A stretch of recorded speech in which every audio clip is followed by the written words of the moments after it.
Bonjour à tous et à toutes. Musique maestro.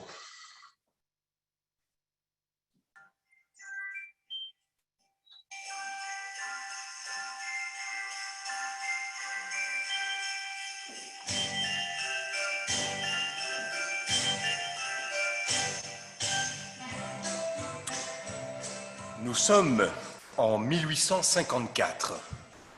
L'histoire se déroule à Londres. Gloria Pickwick, une femme au tempérament énergique, aussi ronde que rousse, cette femme est une perle rare.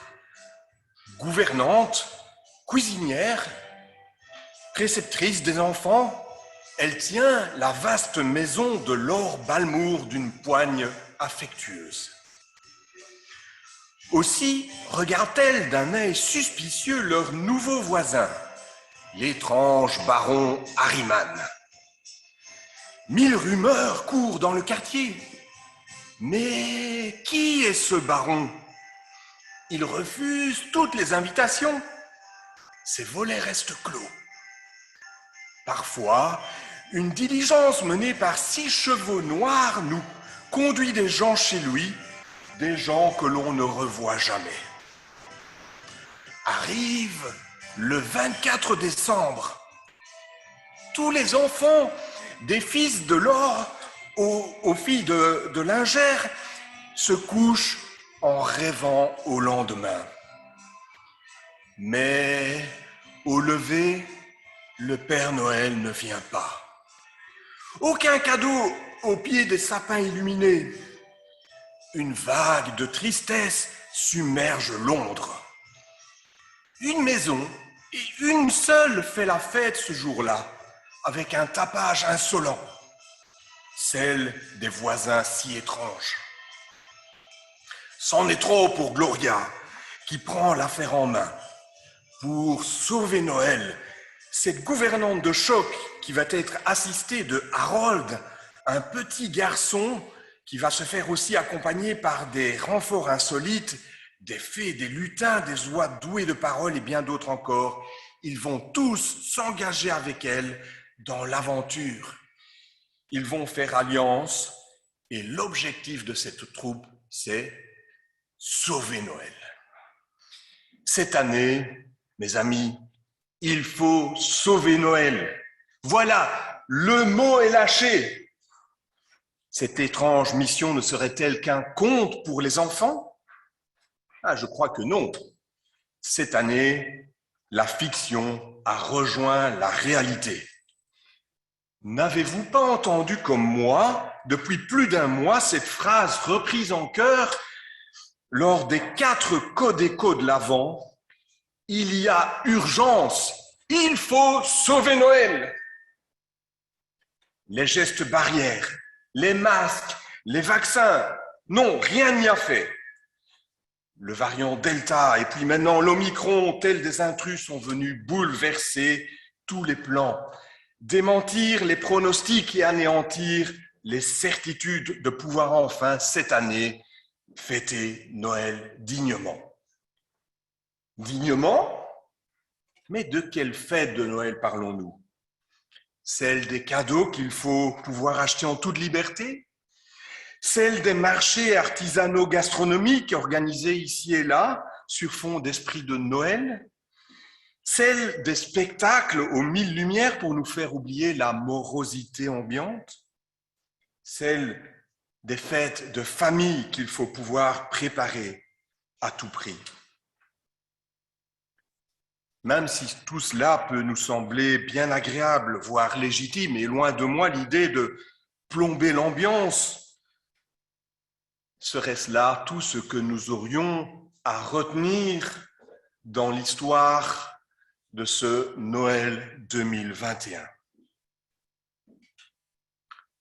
Alors que le monde crie son désarroi en prenant mesure sur mesure, sans jamais trop avouer son impuissance à faire face à l'épidémie qui nous touche, telle une des 10 plaies d'Égypte, n'y a-t-il pas urgence à prendre un autre chemin en accueillant ce qui ne serait peut-être même plus à nos yeux de chrétiens protestants évangéliques qu'un beau récit que l'on écoute la larme à l'œil lorsque le temps de Noël revient en fin d'année. Sommes-nous encore, mes amis, disposés à écouter, recevoir et nous laisser interpeller par ce que Dieu veut nous dire en ce temps de Noël? Alors, nous avons fait la lecture tout à l'heure dans l'évangile de Luc, au chapitre 2, versets 1 à 20. Merci Timéo et Nat de l'avoir fait pour nous. Et lorsque dimanche passé, je me suis enquis de ce qu'allait être un petit peu le programme, eh bien, j'ai été surpris de savoir que c'était vraiment très raccord avec le message que je voulais apporter aujourd'hui. Le Seigneur a bien fait les choses dans votre préparation, mes amis. Et je ne vais donc pas relire ce texte que je vous invite à continuer à méditer maintenant et peut-être encore par la suite. Et nous allons donner 3 coups de projecteur, 3 éclairages sur ce texte ce matin.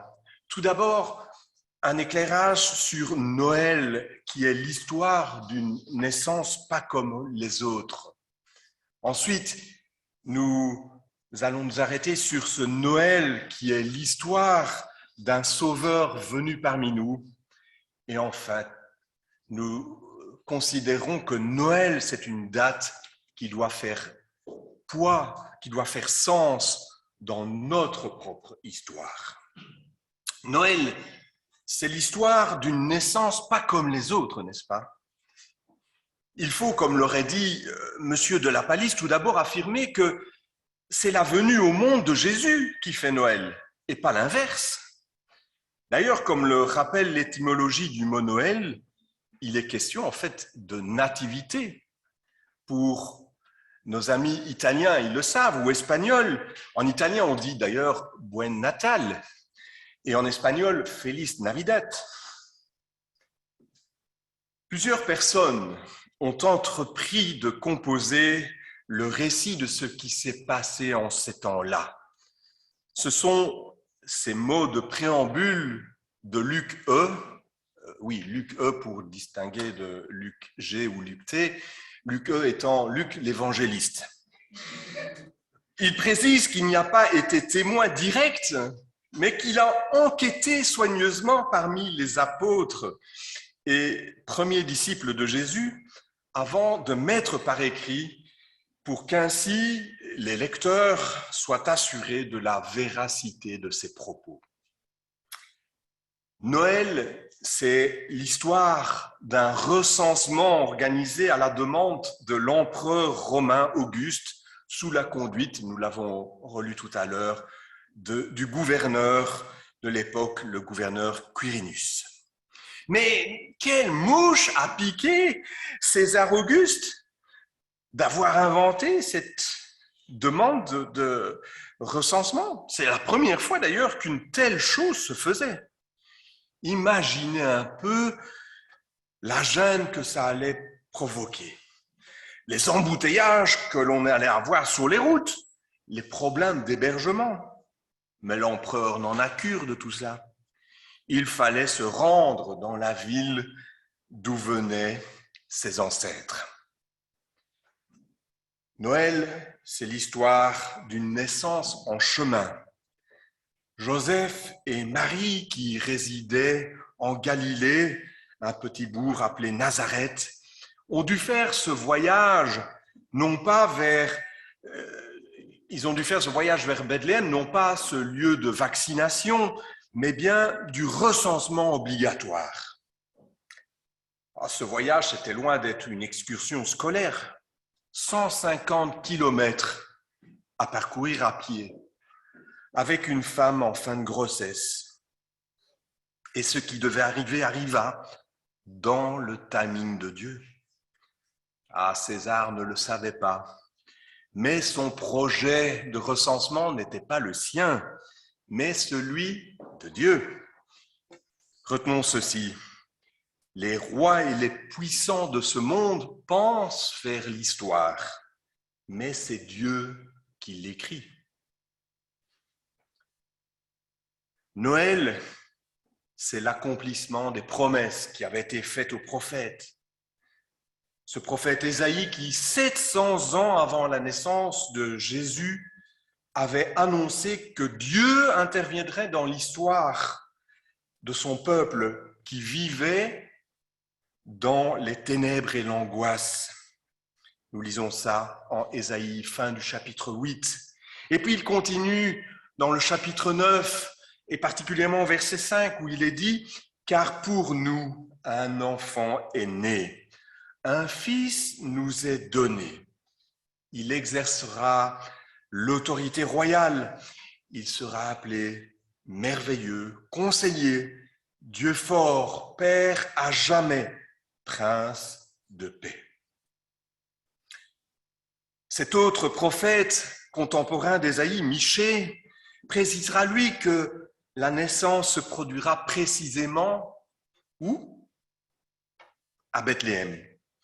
Et toi, Bethléem, Ephrata, la plus petite des villes de Juda, de toi sortira pour moi celui qui régnera sur Israël. Michée, chapitre 5, verset 1er.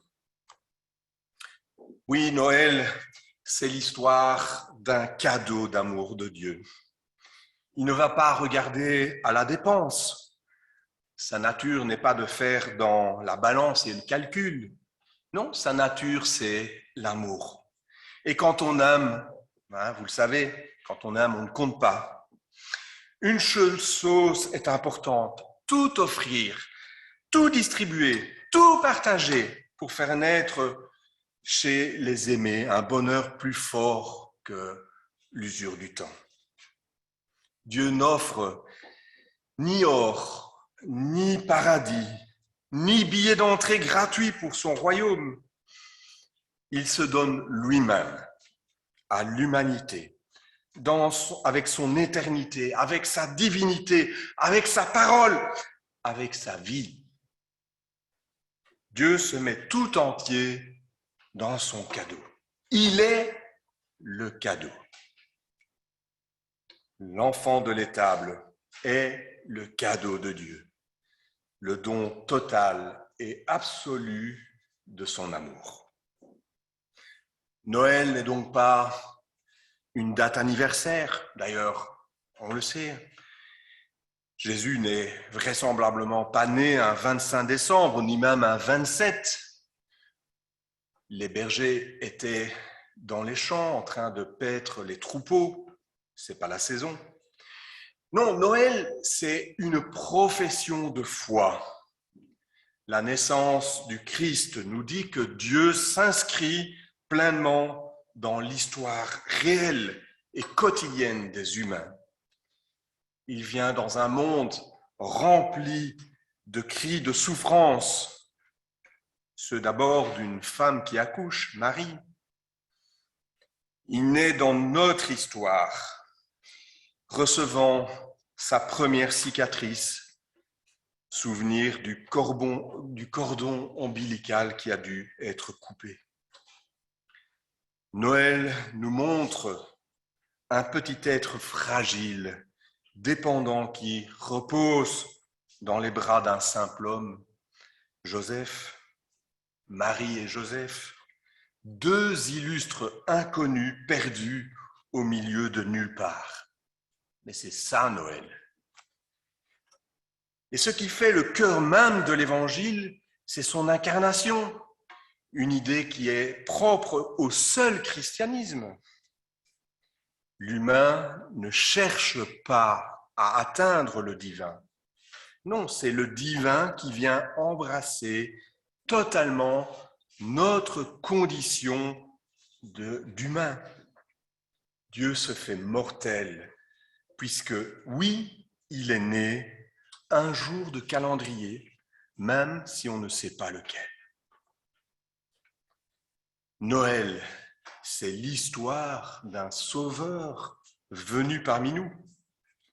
Et aux bergers présents il y a plus de 2000 ans, une nuit de printemps dans les champs de Bethléem, un ange est apparu à ces bergers qui veillaient sur les troupeaux avec un message extraordinaire. Relisons-le au verset 10. Qu'est-ce qu'il est dit? Ne craignez point, car je vous annonce une bonne nouvelle qui sera pour tout le peuple le sujet d'une grande joie. C'est aujourd'hui dans la ville de David, il vous est né un sauveur qui est le Christ, le Seigneur.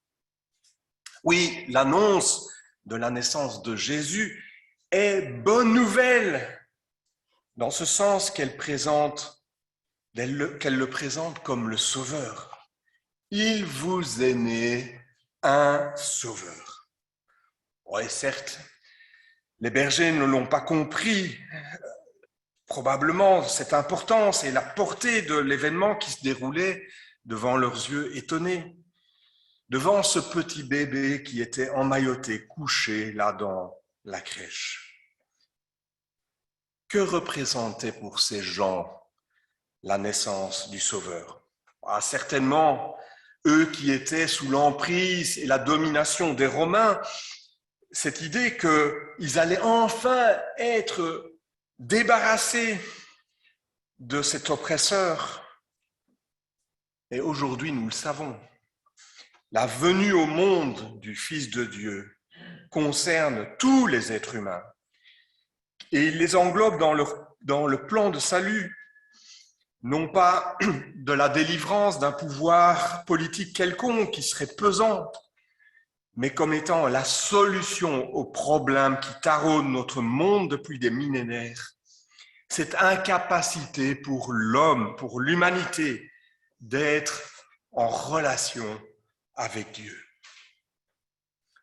En filigrane, la naissance de Jésus, c'est l'annonce que le plan de Dieu est en route. Car Dieu a tant aimé le monde qu'il a donné son Fils unique afin que quiconque croit en lui ne périsse point, mais ait la vie éternelle. Oui, Noël, c'est l'annonce d'un événement encore beaucoup plus extraordinaire qui se produira quelque temps par la suite. Oh, dans notre calendrier, c'est quelques mois. Dans l'histoire, c'est 33 ans plus tard. La fête, le moment de Pâques. Jésus est présenté comme le Sauveur. Il a fait de grands miracles. Rappelez-vous, il a multiplié les pains et les poissons pour nourrir les foules. Il a rendu la vue aux aveugles. Il a donné la parole aux muets, l'ouïe aux sourds. Il a guéri des paralytiques, purifié des lépreux. Il a délivré des personnes qui étaient possédées par les démons. Il a ressuscité des morts. Il a mis fin à une tempête. Il a fait plusieurs miracles. Mais ce n'était pas là l'essentiel de son ministère terrestre. Jamais dans l'Écriture, il n'est présenté comme le guérisseur. Jésus fut également un grand prophète, le plus grand même. Il a annoncé les choses à venir. Il a donné la bonne interprétation des Écritures. Il savait ce qu'il y avait dans le cœur et les pensées des personnes devant lui. Il est le grand prophète de Dieu. Mais ce n'était pas là non plus l'essentiel de son ministère. L'essentiel, c'était de sauver son peuple de ses péchés. C'est ce que son nom d'ailleurs exprime, comme le rappelle Matthieu au chapitre 1er au verset 21. Tu l'appelleras Jésus, car c'est lui qui sauvera son peuple de ses péchés. C'est là la signification de son nom, Yeshua, Jésus, ce qui signifie l'Éternel et salut, ou pour simplifier, si vous voulez, sauveur. Oui, sur la crèche et les tables de Bethléem se profilait déjà l'ombre de la croix. Oui, en ce temps-là, est né mon sauveur, mais non seulement le mien, mais je l'espère aussi le vôtre. C'est la signification du mot évangile, bonne nouvelle. Et c'est le sujet d'une grande joie, celle d'être sauvé, celle qui dépasse de loin toutes ces joies passagères que nous pouvons éprouver dans ce monde. Une joie qui va demeurer éternellement. Une joie qui est accessible à tous, du plus pauvre au plus riche. Noël, ça doit être une date qui doit faire sens aujourd'hui dans notre histoire. La révélation du Sauveur a changé la vie des bergers et elle peut aussi transformer la nôtre ce matin. Et j'aimerais faire ressortir 3 points à ce sujet.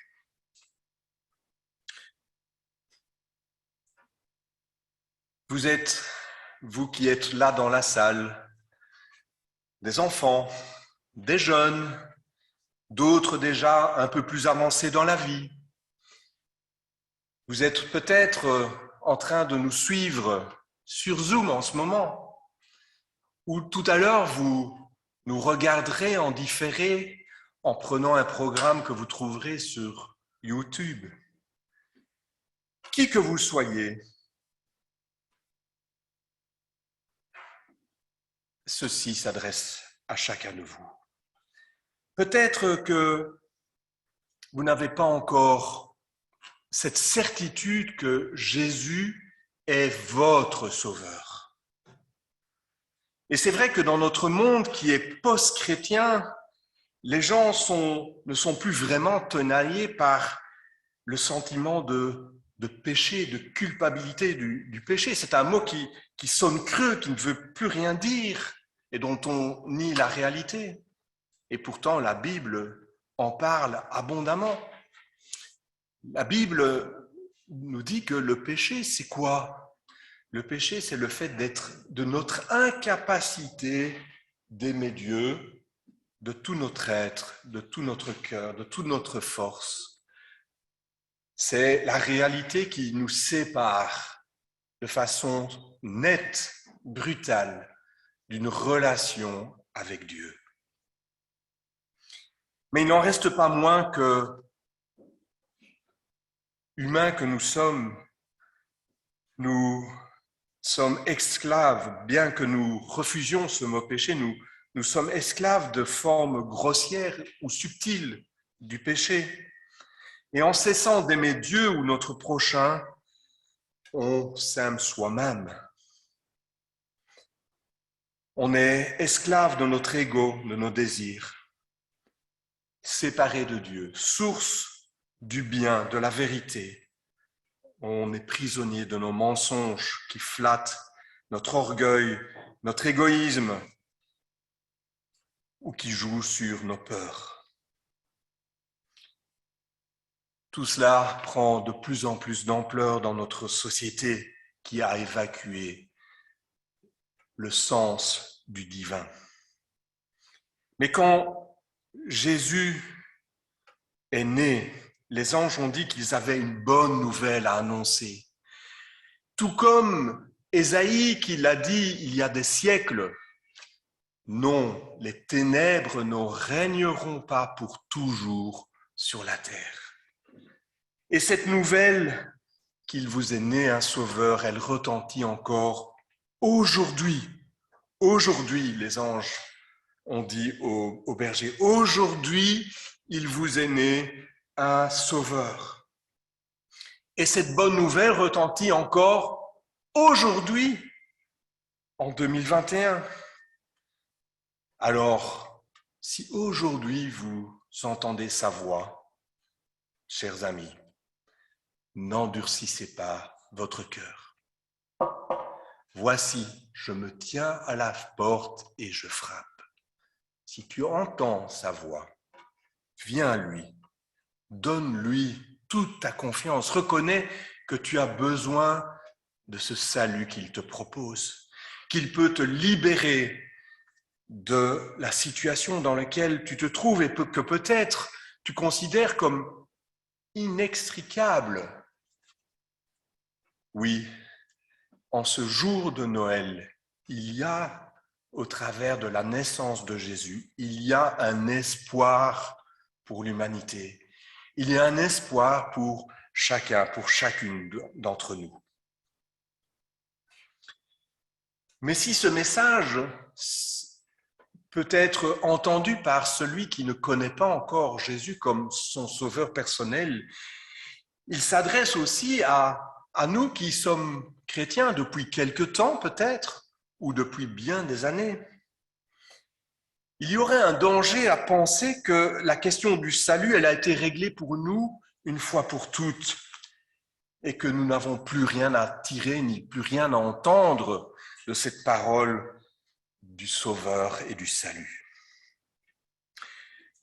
Il y a un danger de considérer que le salut, c'est un peu comme une intervention chirurgicale qui nous aurait libérés il y a quelques années d'une maladie mortelle et incurable, et que maintenant, comme j'ai été opéré, tout va bien.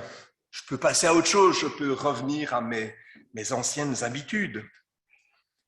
Ne faudrait-il pas considérer que le Seigneur continue de nous sauver personnellement chaque jour et que son salut, il a été acquis non pas pour une seule journée, mais pour toute notre vie et pour toute notre éternité. Oui, nous avons besoin de réaliser que nous avons constamment ce besoin d'être sauvés. Nous avons besoin de ce Sauveur journellement qui nous maintient, qui peut nous donner la force de résister contre les ruses du diable. Oui, nous sommes constamment tentés de mettre notre pied dans ceux de cette humanité, de péché. Et pourtant, Dieu est là pour nous en libérer, pour nous en délivrer, pour nous guider, pour guider nos pas. C'est lui qui garde notre départ et notre arrivée. C'est lui qui ne permet point que notre pied chancelle, au point que nous ne soyons pas capables de nous relever. En fait, à chaque instant, nous devrions être conscients que nous goûtons aux sources du salut qui a été accompli en Jésus. Et puis, une troisième et une toute dernière réflexion en relation peut-être plus ciblée avec notre adoration, notre service, notre consécration. Je pense que de revoir, de recevoir à nouveau ce message, ces vérités ne peuvent nous conduire que à la suite des bergers dans cet état d'adoration, de reconnaissance, d'une meilleure compréhension de notre engagement à la suite de Jésus. Oh, non pas ce petit enfant, parce que cet petit enfant, il n'est pas resté longtemps dans la crèche, non, il est devenu un grand sauveur qui nous a entraînés à sa suite et dont nous sommes devenus ses disciples. Nous avons un Sauveur parfait qui nous a sauvés et qui ne cessera de nous sauver jusqu'au bout de notre vie et dans notre éternité. Et soyons-en assurés, il ne nous laissera jamais tomber. Il ne nous abandonnera pas. Il nous sauve réellement et totalement. Alors, adorons-le, servons-le, aimons-le de toutes nos forces, de tout notre cœur, en lui consacrant le meilleur de ce que, en fait, il nous a déjà donné. Alors, faut-il sauver Noël ? Eh bien, mes amis, si ça se trouve, cette année, c'est Noël qui nous sauvera. Que le Seigneur nous donne de méditer sur la naissance de Jésus, sa mission, la raison d'être de son incarnation, qu'il puisse être ou devenir pour chacun, chacune d'entre nous, celui qui sauve.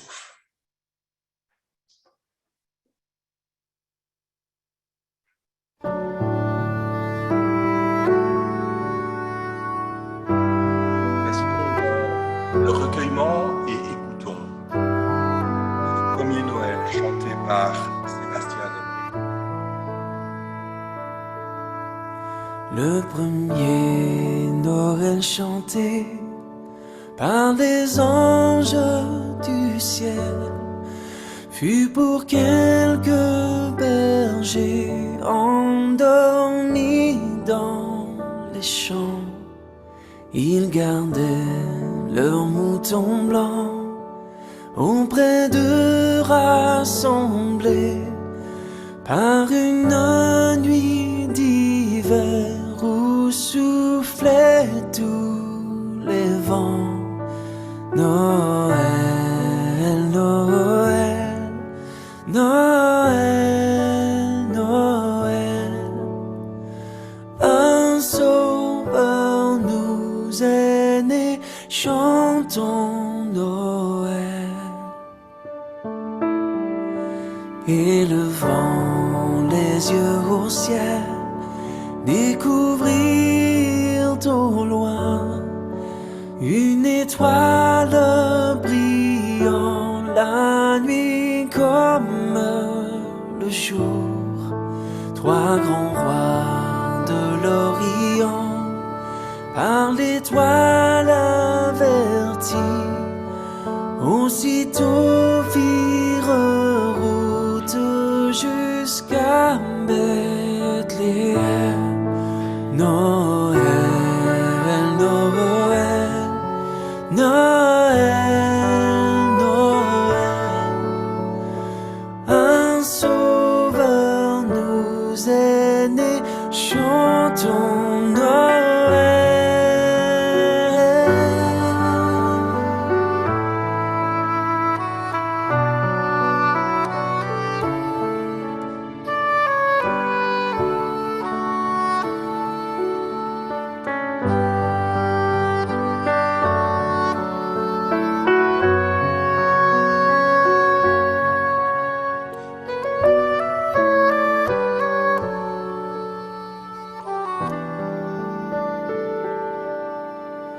Un enfant dans son berceau, les bergers tout émus firent la révérence en un profond respect. Et les rois de l'Orient ont offert à Jésus les plus riches présents, l'or, la myrrhe et l'encens. Noël, Noël, Noël, Noël, un sauveur nous est né, chantons Noël, Noël, Noël, Noël, Noël, un sauveur nous est né, chantons Noël.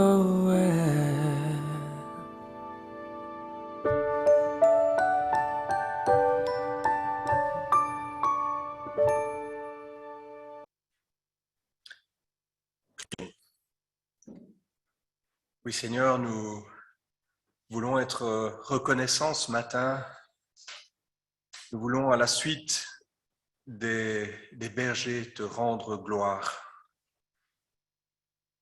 Certes, nous n'avons pas été les témoins directs de ta naissance, mais nous en sommes combien aujourd'hui au bénéfice, et nous recevons le salut qui s'est fait chair en Jésus, venu parmi nous comme un petit enfant.